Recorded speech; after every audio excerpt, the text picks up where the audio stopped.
Hello everyone. I'm going to read from a book today called Crime in Cornwall. This is the second of a series of books set in Britain called the British Book Tour Mysteries. And I'm Emma Dakin, and I absolutely love Cornwall. So enjoy, and I'll read. Chapter 1. The walls were shaking again. The noise level from the neighbor's back garden rose like the roar of a football crowd and had reached that stage of raucous shouts mixed with wild music that made sleep impossible. I tried earplugs. I tried putting my head under the blankets. I gave up. I considered phoning over. "This is Claire Barclay from next door. Could you tone it down?" I doubt they'd pay any attention to that request, and I'd end up looking like an interfering neighbor. That's twice this month, Gulliver. Gulliver, all 12 pounds of beautiful King Charles Cavalier Spaniel, stirred and sat by my head. I knew those big brown eyes were watching me in the darkness. I could feel them. He shook himself, shook and sniffed my ear, stood and sniffed my ear. He wanted out. "I know, you're still a puppy." I yawned and swung my legs to the floor. Bass beats thudded through the floorboards. 2:30 a.m. Time for all party-goers to leave. The Stonings were rarely in our semi-detached. It would be a duplex in Seattle, but here in England it was a semi-detached. I imagined the two halves of the house pulling apart until they were attached only by a few bricks. That wasn't going to happen. It had stood there for several hundred years. When the Stonings came down from London for the weekend, they tested the solid construction of the house by bringing guests who partied. Patrick and Rita were about my age, but I'd stopped that kind of partying years ago. Well, did that make me virtuous or dull? I was too sleepy to pursue the thought. I escorted Gulliver to the kitchen door and waited while he made his mark at the far end of the garden. The noise was much louder there and rose and fell, and here where I was, it rose and fell in waves, the low percussion compressing the air until I could not only hear it but feel it. The volume of the music suddenly lowered. The change was a little startling. I heard a bellow of laughter, a screech of response. Then the noise receded to the constant blur of many conversations. Comments floated over the fence. I told her she had to show us some presence on social media. Does she think she can get published without that? The voice was young and scornful. Authors, they think they're omnipotent. The vocabulary was sophisticated. I imagine the person who used a word like omnipotent, young, blasé, wearing jeans and a suede blazer. I used to teach English to executives. That conditioned me, so at times I paid more attention to how people spoke than what they said. I admired the syntax and vocabulary and occasionally just missed the meaning. "Without us, you'd be out of a job," a deep, older voice said. I made myself some hot chocolate and I left him and made myself hot chocolate and carried it back upstairs. The only way to endure the party was to wait it out. I sipped my comfort chocolate and read for a while. The music didn't pound through the walls now, and I heard car tires spin on the gravel in the driveway. Good, finally, some of the guests were leaving. My mobile on the bedside showed 3 a.m., about 4 hours before the October sunrise. Patrick would have to return to London in the morning, leaving our Hampshire village in peace. According to past form, he would be over about 9 to apologize for disturbing me before he left. He came over at 9, right on schedule, and banged on my kitchen door, but it wasn't to apologize. Patrick isn't a grand sight on any day. He's about 50, almost gaunt, with thinning brown hair and a hunched look, as if he lived in a closet, fed on junk food and computer info feed, and dressed in clothes that had seen better weeks. But he was socially aware, inoffensive, and while he talked fast at any time, he usually made sense. "Claire, you've got to help me." I stared at him. Gulliver sat beside me. He knew Patrick and didn't bark at him. Patrick leaned over, and reflexively patted Gulliver. "He's dead." I looked at Gulliver. No, he isn't." "Yes, he's dead. Dead as a proverbial doornail. Dead as a dodo. Dead as a roadkill. Dead as a mouse in a trap. Dead as..." In this editorial excess, I tried to pick out the salient fact. "Someone at your house has died." "Not just someone, Oliver Nott." His brown eyes widened and he blinked. "The thriller writer?" I read his novels. Not my style, a little too melodramatic, but readable. "The very one." "I'm sorry," I said.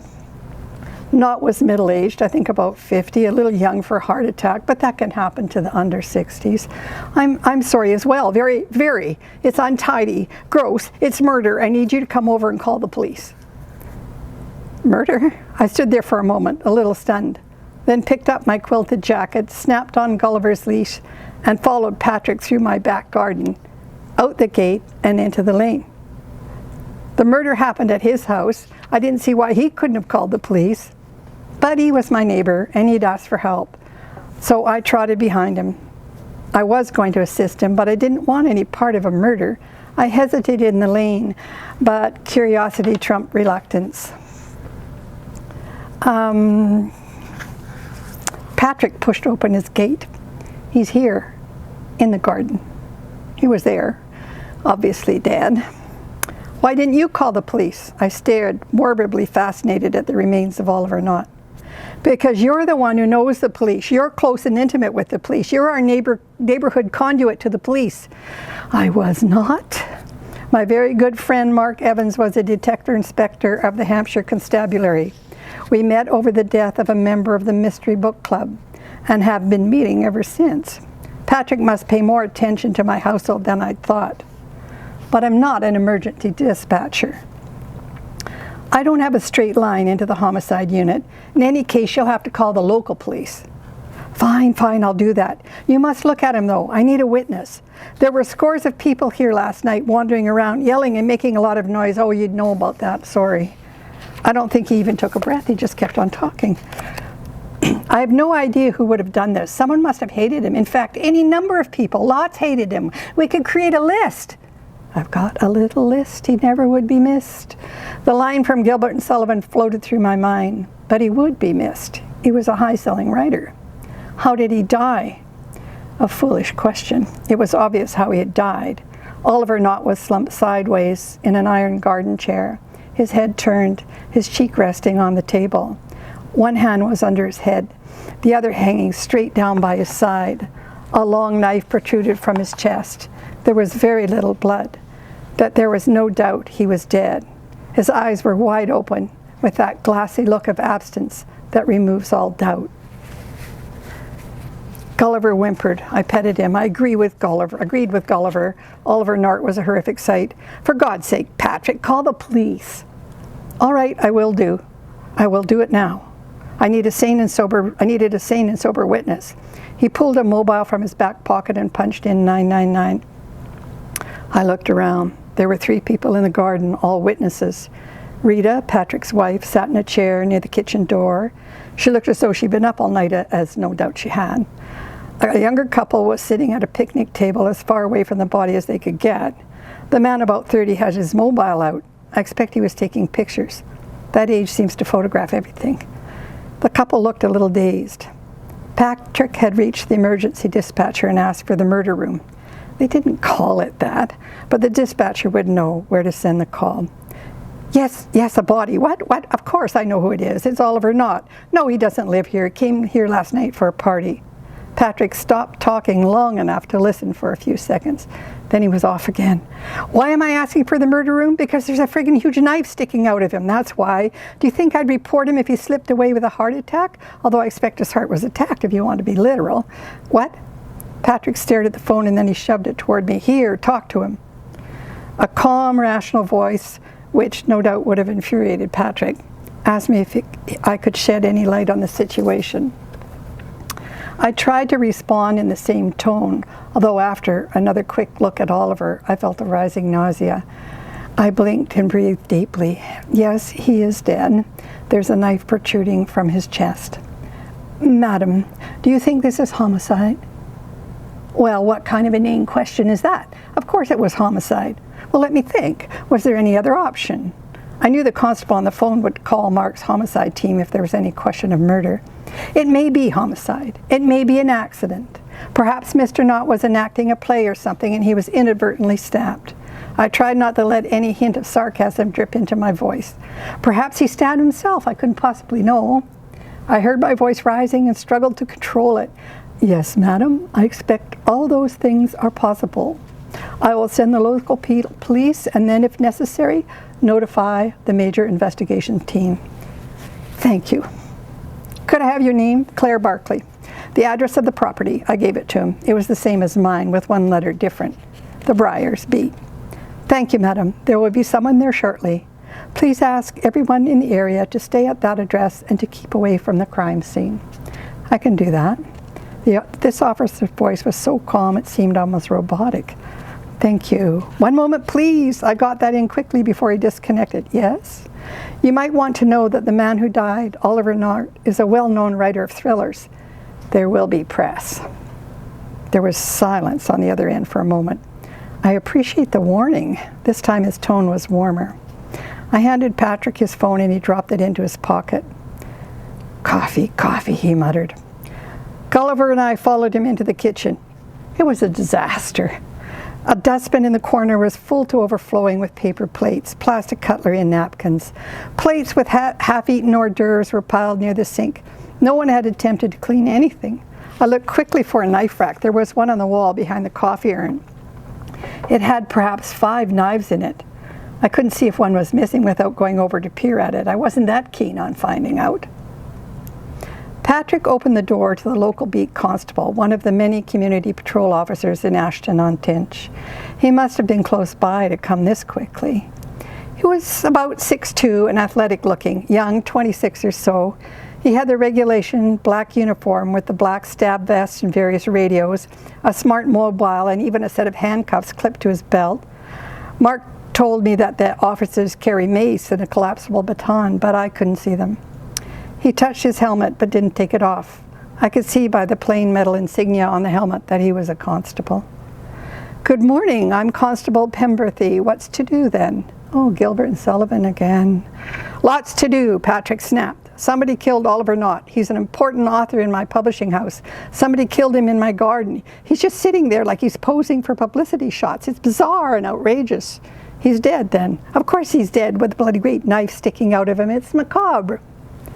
Yes, sir, I'm sure it's upsetting. Could you show me? And you are? He whipped out his notebook. Patrick gave his name and the constable wrote it down. Margaret told me constables had to write everything in a new notebook every day. There's a serial number on the book and they have to hand it in when they go off shift. Inspectors can use tablets. The constable turned to me.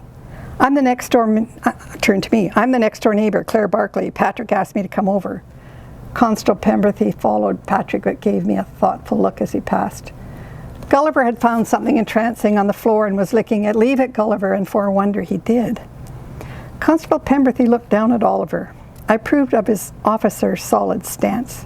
He didn't touch Oliver or even get close.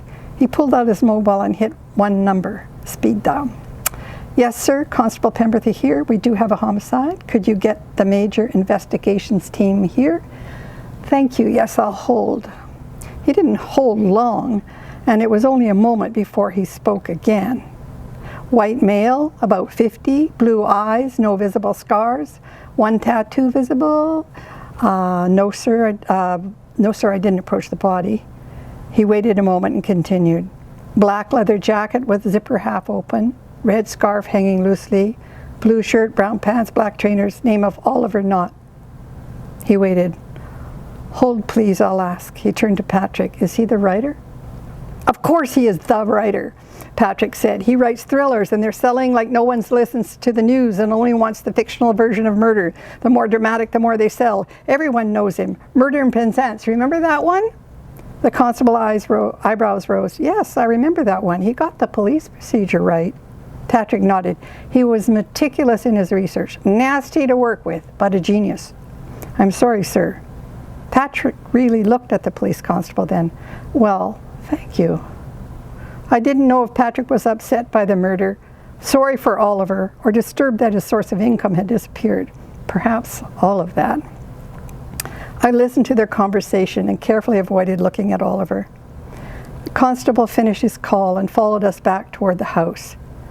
Patrick gestured at the picnic table. I sat with Gulliver on my lap, petting him with my free hand and taking comfort from his warmth. Rita nodded a hello but said nothing. The constable sat. "Coffee?" Patrick said to him. "I presume we have to wait till the special unit gets here to deal with this." "We do, and I would appreciate coffee. Cream, no sugar." Patrick disappeared into the kitchen to work his magic with a package and some hot water. I sipped my coffee. Everyone else had a cup in front of them or on the ground near them. "Could I have your names, please?" The constable had his notebook at the ready. The young man sighed but spoke first. "Kyle Bradley. I work at the same publishing house as Patrick. I'm marketing." I suppose that meant he was the only one in the marketing department. "Address, please." Kyle gave it to him. He was a couple of inches short of 6 feet, blond with streaks not endowed by the October sun, and brown eyes. He looked a little stunned. Constable Pemberthy returned to the young woman. "Alexandra Atlee," she said quietly. "I work for the publishing firm as well. I'm an executive assistant to the publisher, Nigel Hansen." "Mr. Stoning is not the publisher?" "No, he's the manager and editor. Mr. Hansen owns the company." She was in her late 20s, about 5'8", a little shorter than me, but much thinner and so blonde her long hair almost sparkled. The constable wrote her name in his notebook and her address as she provided it. Patrick returned the coffee and set it beside the constable. "Ta," the constable said, and took a sip.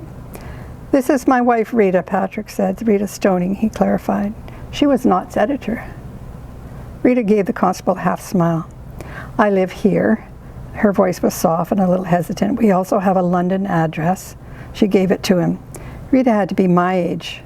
The lines around her eyes gave that away, but she dressed as if she was about 20, with stylish short skirt and a top.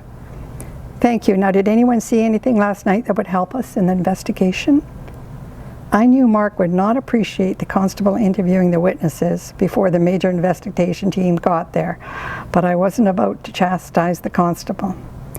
"He stayed out here most of the night," Patrick said, "holding court, granting interviews to the favored few, and doing his imitation of a famous author." "Wasn't it cold in the garden?" I asked before I thought. The constable looked at me sharply, but waited for an answer. "He had a warm leather jacket and he wanted to smoke," Patrick said. Kyle roused himself and leaned forward. Everyone came to talk to him. He was pretty funny. "Witty," Patrick said, "not funny." Kyle looked affronted. "I bow to your extensive vocabulary." His voice was resentful. I wondered if Patrick corrected him often. "I wish I hadn't asked him here," Patrick said. "I knew he'd be trouble. He was always trouble." "What kind of trouble, sir? Something new?" The constable's voice was so soft. I wondered if Patrick had heard him. He had. "This time the greedy manipulator wanted to leave us. His sales were great," he said. They were good. Maxim and Brown would give him a better percentage." "A rival publishing house, I take it?" the constable asked. "That's right. They would have offered him more because they didn't have to put in the promotion money. We'd already done some of the work on it. It's true he could get a bigger advance with Maxim, but he knew we'd give him a slice of the profits. We couldn't afford not to. Not the way he was gripping the public's imagination." "So you invited him to the party. He liked adulation. I provided him with a group of sycophants." I saw a look of active dislike wave across Kyle's face. I didn't blame him. No one wants to be called a sycophant. Patrick noticed it. "Oh, not you, Kyle. Sorry, you had to be here to figure out the promotion for the new book. Everything is an ad man's meet, and this party could have added some ideas to the promo package. No, it was all those others. I didn't even know some of them." The constable reached into an inside pocket and produced a small paper notebook, ripped out a page and handed it to Patrick. I suppose he couldn't tear anything out of his official notebook, where'd be no missing pages there. "I'm going to need a list of all the people who were here last night and their address," Patrick groaned. Rita stirred and reached for the paper. "I can do that. At least I can put down most of the names. I don't know all their address, but I have their phone on my mobile." Constable Pemberthy smiled at her. Very good, thank you." Since everybody here was a suspect, I wondered at his friendliness. A healthy level of suspicion might be better.